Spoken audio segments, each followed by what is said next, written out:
Okay, I don't know how much time I have because we're filming on this camera instead of the big one because the mic situation didn't work. We have something new in progress. We'll see how it goes. But this will just be much easier for everyone involved, mostly me.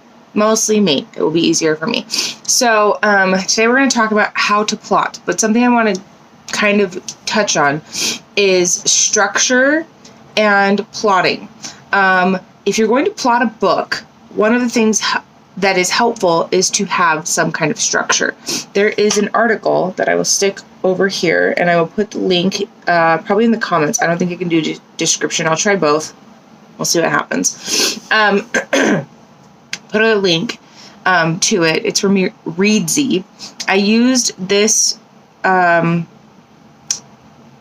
article as like a jumping off point when I did how to plot a book a while back at our local library. But one of the things I recommend is kind of taking a look through this. Even if you're like a 100% pantser, you're like, I just fly by the seat of my pants, I let my heart take me on the story. I think that's wonderful for you. Still take like a little peek, take a little scroll through, because just having some concepts of structure of what stories are made up of, like all stories are made up of the same basic thing, beginning, middle, end, right? Unless it's postmodern, in which case they literally just stuck a normal story in a blender, pulled out blended it all up, pulled out a couple of random pieces and stuck them in a random order and called that a story. But, so if you're writing postmodern, write a normal story, throw it in the blender, pull out the biggest pieces you can find afterwards, and you're done. Congratulations. For the rest of us who like our stories to make a little more sense, I'm not a big fan of postmodern, can you tell? That was probably one of my least favorite classes in college.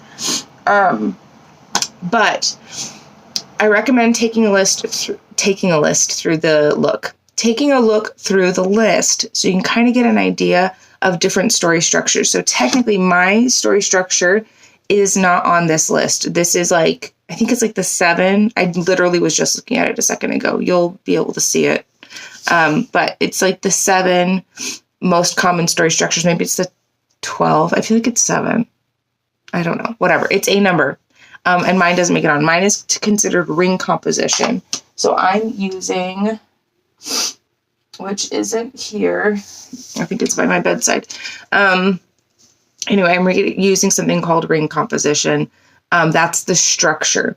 And the plot is what happens inside of it. So you can use the structure to kind of create the bones, and then the plot is what will happen right at each of those points. And it just kind of helps you figure out a story and navigate it. It's nice to have, even if you write by the seat of your pants, because pantsers, plotters, we all get stuck sometimes. We're like, I don't know what's supposed to happen next. I don't know yet. Sometimes that is a result of not knowing your characters well enough, which is what I usually recommend. And what I usually do when I get stuck is I will be like, okay, which characters are involved in the scene? Which character do I know the least about? I have a scene from book 1 that did not make it into the book until basically like one of the very last edits, where we find out why Margaret, Nikki's mom, is so anti-magic. And for the longest time, I just knew that she was. I didn't know why. I just knew that she was. And so finally, one time, I had an editor that was like, why are we painting her out to be the bad guy? Like she's just being a mom, I get her why she's being, and I was like, okay, that's fair. Why is she so stressed out about this? Why is she so anti, even though, her daughter's technically an adult. We all know 18-year-olds are technically adults, but they also are technically not having fully developed brains. Sorry, I just found an earring on the floor. So I sat down and just did some writing by the seat of my pants to see discovery writing, right? To figure out like, who is Margaret? What do I know about her? There were some things I already knew, and there were some things I was like, oh, that's why she's so anti. that information actually might be important. Let's throw it in the book, right? Sometimes you'll do stuff where you figure stuff out and you're like, oh, that will never make it in the book. Like finding out Professor McGonagall was once married, right? Was she married or was she engaged? Whatever. Anyway, she did have love in her life once upon a time. So what I recommend is looking at the different story structures that I stuck up there a while ago. It's probably gone by now. I don't know how long we'll leave it up there.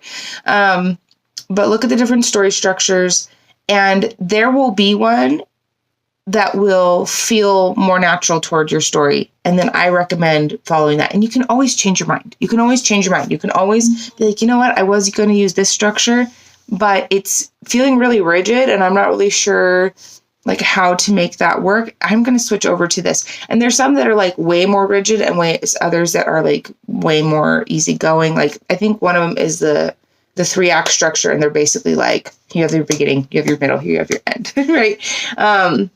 And then this is roughly where your middle should be, or your beginning should be roughly this percentage of the book. Your middle should be roughly this percentage of the book. Your end should be roughly this percentage of the book.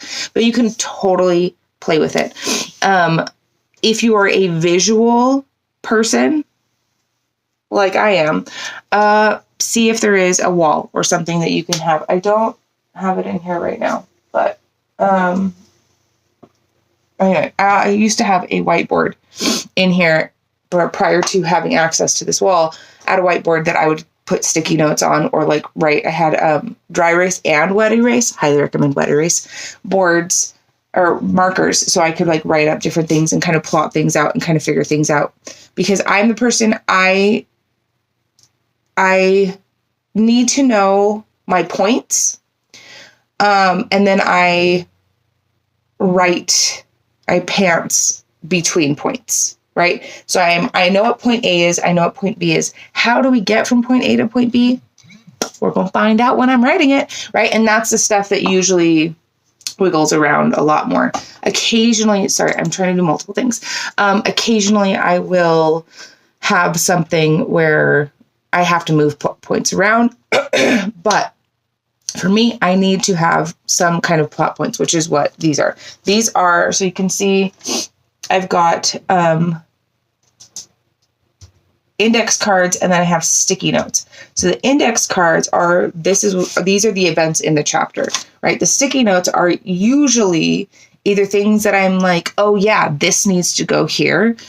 Like reminding myself, hey, make sure that thing makes it in there. And then there are other things where it's like, hey, we need to pay attention to this thing for a later book. So I need that to be like, hey, pay attention to me. But hopefully that helps. I know maybe it wasn't very useful, but those are, what I would do, like I said, look at the different structures based on the idea that you have. One of them is going to feel more natural to you. One of them is going to feel more natural to the story. One of the first things that you'll have to decide when you start writing is what perspective, what POV, right? First person, second person, third person. And then in third person, you have limited and omniscient. And then there's also the options for multiple, right? Most books are written either in first person or third person. So first person is, I did this, I did that, I ran here. If you ever read the Divergent series, those are in first person.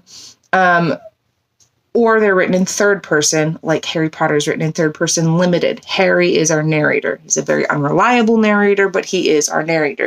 My books are written in what's called third person omniscient, where I have a narrator outside of the cast of characters that are actively going through the things. And so this character knows what's going on. They call it like the God view, where as the narrator, or my narrator knows what's going on inside the brains of other people, like all the different characters. The trickiest bit with that is I know all the things, so what do I tell? What do I not tell? Whereas the limited narrator, you only know what he knows, right? And then you have limited as well in first person because you only know what the character who's experiencing all of it knows. You could write a book in second person. The most successful way I've ever seen this done is the choose your own adventure stories. The Goosebumps used to do them, where it's like you walk through the dark woods and the path splits. Do you go left or do you go right? And then it's like, turn to page 95 if you go left, turn to page 12 if you go right. And I always died. It didn't matter what combination of things I did, even if I picked I always died. So maybe everybody, but I know people that said like, no, I made it to the end of that. I'm like, I never figured out how to do that. I have no sense of self-preservation apparently in those books. But first person, second person, third person. And again, this is something you can play around with, right? Like I have had instances where I was like, oh, like I think when I first started writing my book series, it was in first person. And then when I realized, oh, I'm going to have multiple characters in this whose perspectives I'm going to want to get, but the way I want to structure it makes it so I can't just like jump chapters. Bethany Atazada does a really good job of this in her Stolen Kingdom series, where it's all in first person, but each chapter, some chapters are from the exact same person, you know, for 8 chapters in a row or whatever. But some chapters you're jumping perspective from, now we're in this character's head, now we're in this character's head, now we're in this character's head. And she just puts the character name at the top of the chapter so you know whose head you're in. But the whole thing is written in first person, which would work, except for my book is structured so that every chapter is a day. So there's 31 chapters in the whole book. Every single book is like this for this particular series. So every single chapter is a day, and every single book takes place over the course of a month. Which means I can't just break it up quite like that. So mine's structured a little funky, but it felt right to my heart. So if you have questions on plotting, how do you know what's supposed to happen? This is when these structure things will come into play, because they can kind of guide you as to, Save the Cat is very like play by play. But some of the other things, if you're like, no, I kind of just want to like see what happens. Remember that the first draft of any story is you telling yourself the story. It doesn't need to be perfect. It doesn't need to be grammatically flawless. It doesn't need to, your dialogue can be uber cheesy. Your descriptions can be subpar. It's not about having this beautiful finished novel that is, Pulitzer Prize worthy at the very end. The point for the very first draft is to tell yourself the story. And, some people find it helpful to edit as they go so they can get like the most accurate depiction of what they have going on in their brains. And so they have to like sit there and work on a scene until it's like, okay, that's right, I can move on, because they don't want to lose it. Other people just plow through and like, whatever, I'll fix it later. That's me. And then whatever later comes and I'm like, oh, dang it, I should have fixed this before then. But either way, the most important thing I can tell you about writing a book and writing your very first draft is you can't edit a blank page. That's like one of my favorite sayings, because it's like, okay, even if I throw straight up garbage onto the page, I can always come in and turn it into treasure later. So good luck. Happy writing. I think the next one of these is, we did character, we did plot. What's the next one? I don't know. It's a surprise for both of us.